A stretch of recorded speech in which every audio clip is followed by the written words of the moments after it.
زیاتر لە 4 مانگە حکوومەتی ماوە بە سەرچووی هەرێم 675 مامۆستا و فەرمانبەری خوێندنی کوردی لە کەرکووک خانەنشین کردووە و موچە و شایستە دارایەکانیان پێنادات.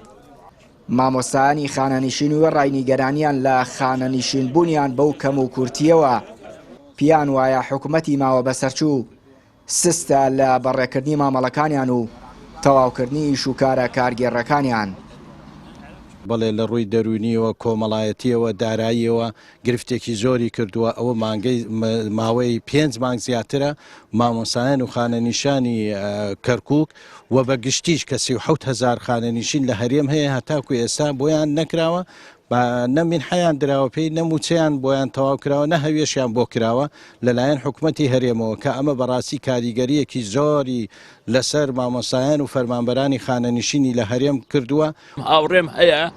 بڕوات بێ دینار لە گیرفانیان نییە لە مانگی یەکەوە ئێوەی ئیسرائیل یعنی هەمووی زانە نازم هەر لە ڕوون نایە پێی مەڵێ مامۆستا چۆنی مانگی یەکی وەرنەگرێ دوی وەرنەگرێ سێی وەرنەگرێ سواری وەرنەگرێ 5 و 6 وەرناگرێ ئەگەر لە 7 و 8 وەرنەگرن باش ئەم زاڵمانە بی لەوە ناکەنەوە ئەم مامۆستایە 9 مانگی موچەی وەرنەگرێ بەچی ئیداراکە بەڵام من ئەمە هەموو یەگەڕێنمە گشتی خەتای خۆمانە زۆرمان بۆیان کرد بە تایبەتی بۆ یەکێتی و پارتی لە کوردستانە زۆرمان بۆیان کرد دەستیان خۆش بێ یاخوا ئەوەی پێمانەکەن دەستیان خۆش بێ بە هەموو پێوەرێک ئەبێ یەکێتی پارتی دەنگیان کەمکە کە دەنگیان زیادەکە معنای ئەوەیە خۆیان ئەزان ئەم شێوە ڕەفتارێکە لەگەڵ خەڵکایکەن لە بەرژەوەندی خۆیانە ئەگەر لە بەرژەوەندی خۆیانەوە هەڵبەتە دەنگیان زیادی ناکرد من خۆم هەتا ئێستا دەنگم بە یەکێتی داوە یا ڕەبی دەستی خۆش بە یەکێتی 100 جار دەستی خۆش بێ وەڵڵی ئەشتەنی بلا هێشتا کەمی پێم کرد حەزم زیاترشم پێ بکە. بەڕێوەبەری خوێندنی کوردی لە کەرکووک سەرقاڵی واژووکردنی نووسراوی خزمەتی سەربازی مامۆستایانی خانەنشینە کە بڕیاری نوێی بۆ هاتووە خزمەتی سەربازیان بۆ حساب بکرێت. ئەو دەڵێت بەشێکی زۆر لە مامەڵەی خانەنشینی مامۆستایان تەواو بووە و بەشێکی کەمی ماوە. دیارە ئەو چەند موالیدەی کە بەیەکەوە هاتن 62 63 64 کە حکوومەتی هەرێم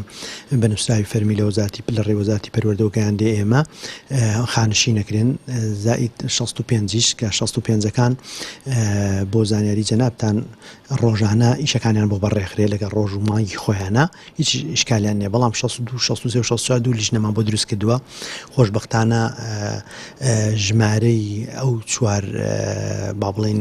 موالیدە نزیکەی 675 کەس بوو ئێستا لەو 675 کەس ماوە 600 بەڕێکراوە بەڵام ئەشێوێت لە بەرەوەی ئەمە ژمارەیە و با بڵێن 4 موالید ناکرێ ئێمە پەلەپەلێکی تیا بکەین باوەڕ کە فەرمانبەرانمان مامەڵەکانە بنە ماڵیشەوە تا سەعات 12 شەوێکی شەو خەریک دەبن ئەنجا فریان ناکەون. خانەنشینکردنی زیاتر لە 600 فەرمانبەر و مامۆستای خوێندنی کوردی جگە لەوەی بووە بە کێشە بۆ ئەو فەرمانبەر و مامۆستایانە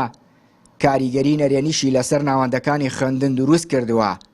هاوکات خوێندنی کوردی کەرکووک چاوەڕوانی بڕیاری دامەزراندنی مامۆستایانی نوێیە تاکو و میلاکی مامۆستایانی خانەنشینی پێپڕ بکاتەوە. چیانووری کەناڵی پەیام کەرکووک.